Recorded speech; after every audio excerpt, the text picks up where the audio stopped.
What's going on, guys? It's your boy John the Liquidator coming back with another video. And look like Kevin Stefanski opens up about this week matchup against the Packers. Guys, for this one here, we got to go all the way up to Cleveland. Let's get it. Let's go. Like my man Junior.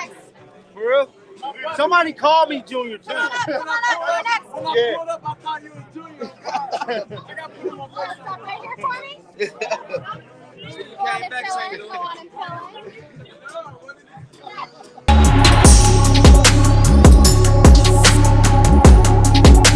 I'm here to tell you, man, Kevin Stefanski's job look like it might be on the line very, very soon, bro.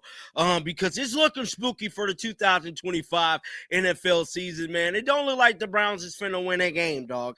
And for some eerie reason, he's refusing to address this whole quarterback situation publicly. He's refusing to even say Shadour's name. Let it don't say anything with the S in it, bro. I mean, Kevin Stefanski's looking real spooky. I just got to keep it real. Now, he's gave another absurd press conference today speaking about this matchup, and at this point, he's just wasting his breath because we already know y'all finna lose. But with all that being said, man, let's check out what he had to say. Roll the footage. Very fast. I think Coach Hafley does an excellent job deploying all their guys, so strength at all three levels. Offensively, quarterback's really good player. Can make all the throws. Pushes the ball down the field, makes great decisions. I have a ton of respect for their running back. He plays hard. He's quick, but he's powerful. He's always fighting for extra yardage. We've played him before. He's a terrific running back. And then they have really good skill players, good tight ends, good offensive line. Special teams, big challenge, good specialists, good teamers. They play physical. It's a big group. So it's a great challenge for our football team. And it's one of those that we understand what we need to do. But it's one that is going to be a great challenge where you have to be prepared. You have to work really hard this week to understand this team, being that they're an NFC North team and a different opponent in that regard. So have to understand their football team, get to know their football team, and then be ready to play really well at our place on Sunday. So with that, I'll take any questions.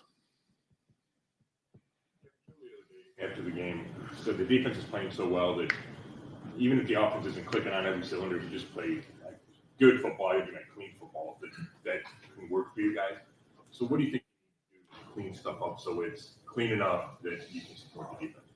Well, obviously it's, you have to play well in the run game. You have to play well in the pass game. You have to stay on the field and score points, and certainly have not scored enough points the last couple of games. And it's really incumbent on us as a team to play complementary team ball.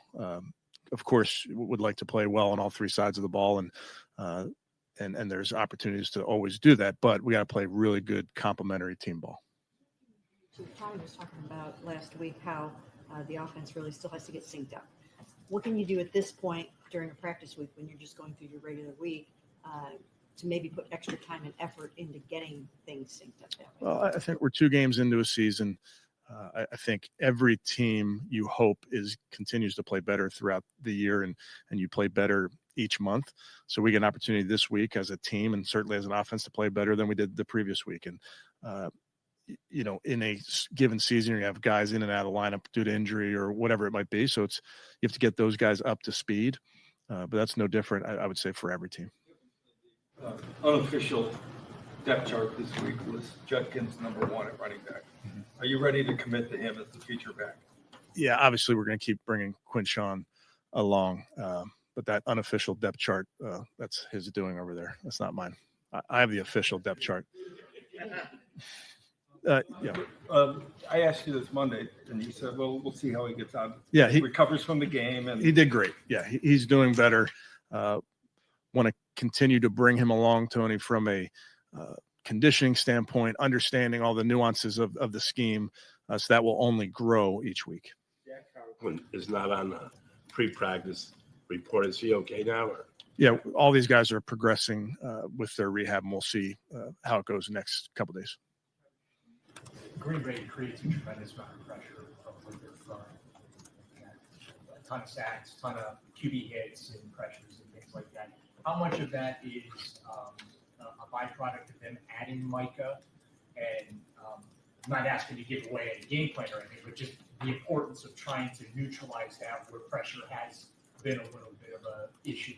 Yeah, it's a terrific front. It was a great front before they added Mike Parsons, who's a great player. So certainly understand that they have multiple guys that they can throw at you on the outside, on the inside, that can rush the passer, and that means it's important for the offense to play together, play sound, play assignment sound, trust rules, and then running backs, tight ends getting involved, of course, in protection, and then quarterbacks making quick decisions, and wide receivers getting open quickly. So it all, when you're facing a great rush team like we're facing, and I'm sure it's very similar when teams play us in our rush, you understand it takes everybody to be about your business to be able to play productive football. John was talking about after the game, just he felt like as it progressed that he thought it's, he thought he was starting to slow, things were starting to slow down for him. How important is that for that to happen quickly, especially for a running back? I thought, I think it was first carry of the second quarter, he sort of bounced it outside, saw the seam on the outside. Right. Just how important is that? Well, I think for him in particular, he missed the opportunity to be tackled in preseason and training camp and those type of things. So that was all part of continues to be part of ramping him up and getting tackled, having great ball security, catching the football, all those type of things, Chris, that he missed, but we're obviously ramping him up. Will continue to perhaps platoon DeWand, or was that really just a heat-related thing, or what was that? Yeah, that's heat related. We'll see what the temperature looks like coming up. The Green Bay offense, I mean, it seems like even with Reed out, that Love kind of spreads the ball around to all these different targets. Like, how much do they, as an offense, have the ability to push a defense in that way? Yeah, it's a tremendous offensive attack that Coach LaFleur has going. Like we talked about, the quarterback making great decisions, but they really do, to your point, Ashley, have the ability to throw it to all their guys, whether it's the receivers, the tight ends, or the running backs. So, and it comes in a variety of scheme. It can be hard play action shots down the field.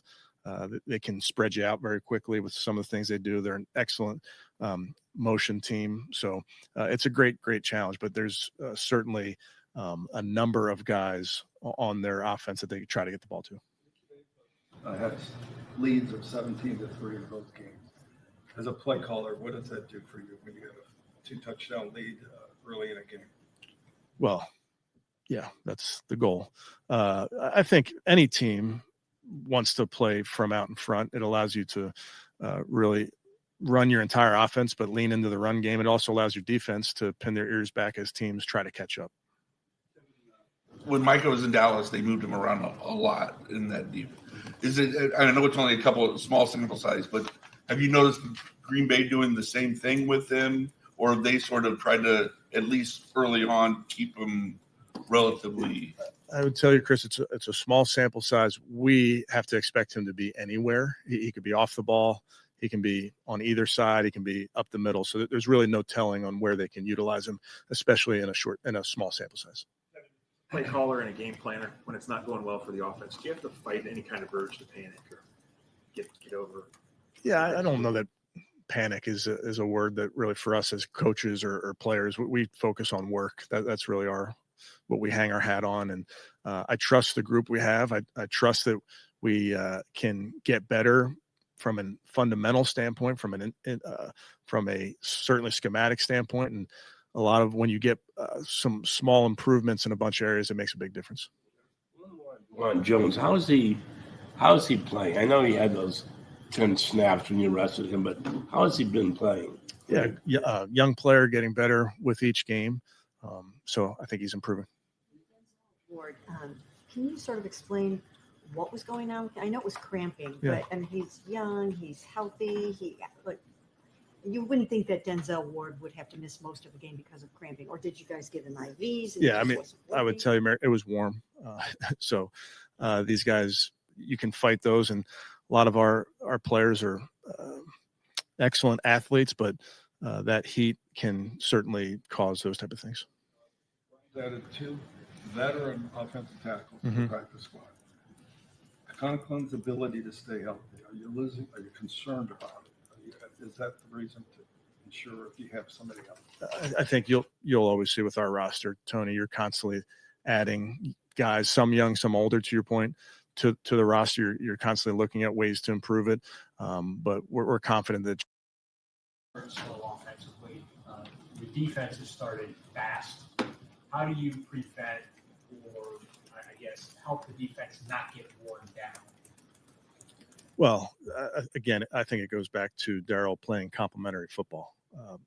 It's our job on defense to get stops and take the ball away. It's our job on offense to take that ball and score with it and then play the field position game when necessary. It's our special teams job to control field position and return the ball better than they return the ball. So when you play complementary ball, I think the offense does their job of possessing it, keeps the defense on the sideline, and then the defense gets out there and gets their stops. Taking the ball away, and I know it's been such an emphasis for you going back. Once you get in the season, like, is there anything you can do more to try to get these turnovers? And when you look at, like, Devin, the ball goes off his hands and Cam punches it out, like, is that just a luck thing, or? The ball bounces some funny ways.